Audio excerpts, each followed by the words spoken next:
धडक कारवाई सहाय्यक पोलीस निरीक्षक सुरेश घाडगे यांच्या नेतृत्वाखाली पार पडली। अपघातामुळे मृत्युमुखी पडणाऱ्या प्रसंगांवरती आळा आणण्यासाठी कलम 250 अन्वये आज अखेर एकूण 153 पालकांना आवाहन करण्यात आले आहे।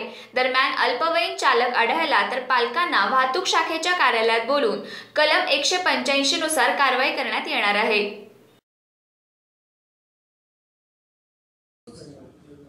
सातारा शहर वाहतूक शाखेतर्फे माननीय पोलीस अधीक्षक सो यांच्या मार्गदर्शनाखाली मोबाईलवर बोलणाऱ्या वाहन चालकांविरुद्ध मोहीम उघडण्यात आलेली आहे।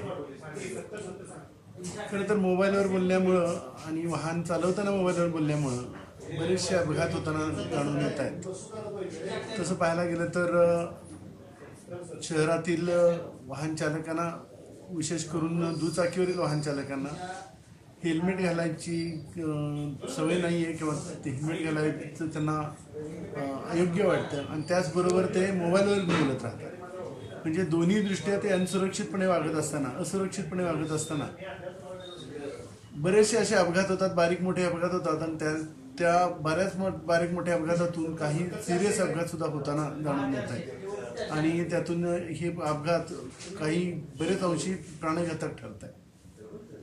अशा अपघातातून लोकांना वाचवण्यासाठी त्यांची सुरक्षितता जास्तीत जास्त त्यांना सुरक्षित वाहतूक देण्याकामी आम्ही मोबाईलवर बोलताना जे वाहन चालवत आहेत त्या अशांवर आम्ही कारवाई उघडलेली आहे। गेल्या महिन्यात साधारणपणे 113 केसेस आम्ही करून त्यांचे लायसन्स सस्पेन्शनसाठी आम्ही RTO ऑफिसला पाठवलेले आहे।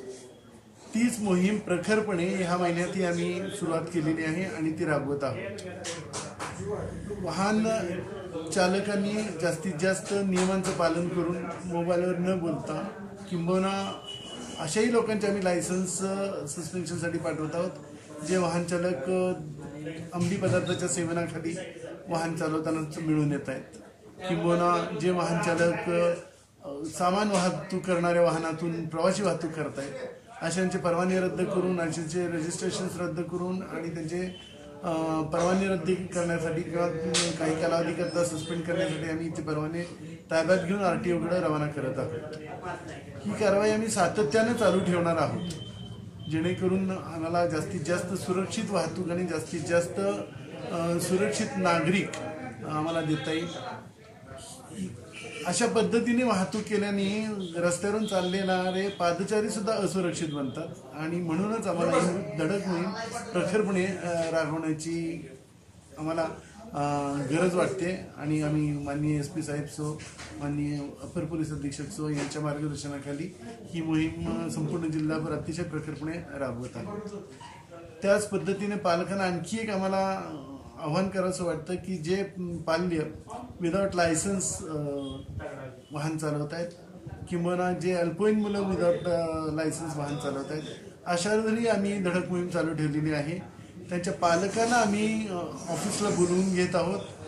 कारवाई तर होत प्रबोधनासाठी आम्ही बोलवून घेत आहोत आणि आत्तापर्यंत साधारणपणे 57 पालकांना आम्ही इथं प्रबोधनासाठी बोलवलेलं आहे आणि त्याचं प्रबोधन केलेलं आहे की त्यांनी पाल्यांना आपल्या विदाउट लायसन्स वाहन चालवायला देऊ नये जेणेकरून त्याचा पाल्यही असुरक्षित होईल आणि रस्त्यावर पादचारी असुरक्षित होईल।